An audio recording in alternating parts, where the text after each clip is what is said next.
বিক্রি হবে মোহন রাজা। তবে মোহন রাজা কোনো শক্তিশালী মানুষের নাম নয়, শখ করে লালন পালন করে তার মালিকের নাম দিয়েছেন মোহন রাজা।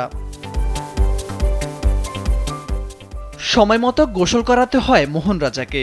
সময় মতো গোসল না করালে মোহন রাজার মাথা গরম হয়ে যায়, তাই তার মালিক সবসময় হাতের কাছে মোটর পাইপ রেখে পানি নিয়ে প্রস্তুত থাকেন। মোহন রাজার ওজন 1000 কেজি অর্থাৎ 25 মন, যার দাম হাঁকাচ্ছেন 10 লাখ টাকা। তার দেহের ভারে মাটি পর্যন্ত দেবে যাচ্ছে। যেমন ক্ষিপ্রতা তেমনি সুঠাম দেহ, কালো লাল আবরণে মিশ্রিত তার দেহ। মাথায় ছোট্ট দুটি শিং, লম্বায় 8 ফুট, উচ্চতায় 4 ফুট 9 ইঞ্চি। করমদা চতুর্বাজার থেকে কিনেছি, দাম নিয়েছিল 95,000 টাকা। আমার গরুর প্রতিদিনকার তালিকায় আছিল কাঁচা ঘাস প্লাস খ্যাত, গমের ভুসি, গমের খেসারি, মাসকালাই, ভুট্টা প্রভৃতি। এই গরুটার যে নামটা রাখা হয়েছে মোহন রাজা, মানে আমার নামের সাথে মিলিয়ে রাখা হয়েছে।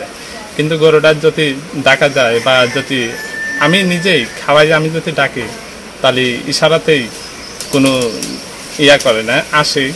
কিন্তু গরু তো আমরা বাহির করি না, খামারে রাখা হয় বাইরে। খাদ্য হিসেবে কাঁচা ঘাস, খড়, গমের ভুসি, চালের গুঁড়া সহ বিভিন্ন ধরনের খাবার খাওয়ানো হচ্ছে তাকে।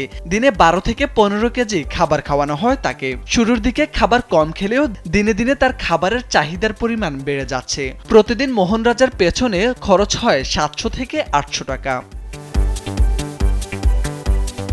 বাহামা ক্রস জাতের ষাঁড়টি দেশীয় পদ্ধতিতে নিজের বাড়িতে লালন পালন করছেন পাবনার সাথিয়া উপজেলার শামুকজানি গ্রামের খামারি মোজ্জেল মোহরি ও তার ভাই মোহন হোসেন। মঞ্জেল পেশায় একজন দলিল লেখক। প্রায় 3 বছর ধরে লালন পালন করছেন ষাঁড়টি, যা দেখতে ভিড় করছেন এলাকার মানুষ। ওটা দেখার জন্য অনেক জেলায় থেকে অনেক লোক আসছে। সবচাইতে আমাদের এলাকার ভিতর বড় গরু, কিন্তু কোনা গরু পালে, যে কোনো 2-4টে গরু পালে, বড় বড় গরুই পালে। আমাদের এলাকায় আশেপাশে এত বড় গরু দেখিনি।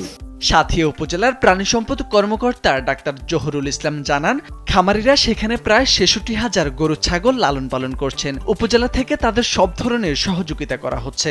গরমে গরুগুলোকে ঠান্ডা রাখতে পরামর্শ দেওয়া হচ্ছে। গবাদি পশুকে গরমের সময় পর্যাপ্ত পরিমাণে পানি খাওয়াবেন এবং দিনে 2-3 বার গোসল করাবেন এবং গা মুছে দেবেন। পাশাপাশি বেশি গরমের সময় আপনারা আপনাদের গবাদি পশুকে কৃমির ওষুধ এবং ভ্যাকসিনেশন প্রয়োগ থেকে বিরত থাকবেন। কোরবানির ঈদকে সামনে রেখে সারা দেশে আলোচনায় থাকে বড় আকারের ষাঁড়। প্রতি বছরই দেশের খামারগুলোতে তৈরি করা হচ্ছে নানা জাতের গরু। তবে শুধু বাণিজ্যিক খামার নয়, দেশের বিভিন্ন জায়গায় ছোট পরিসরে পারিবারিক খামারেও প্রস্তুত করা হচ্ছে এমন বড় গরু। মোরশেদ আলম, কালবেলা।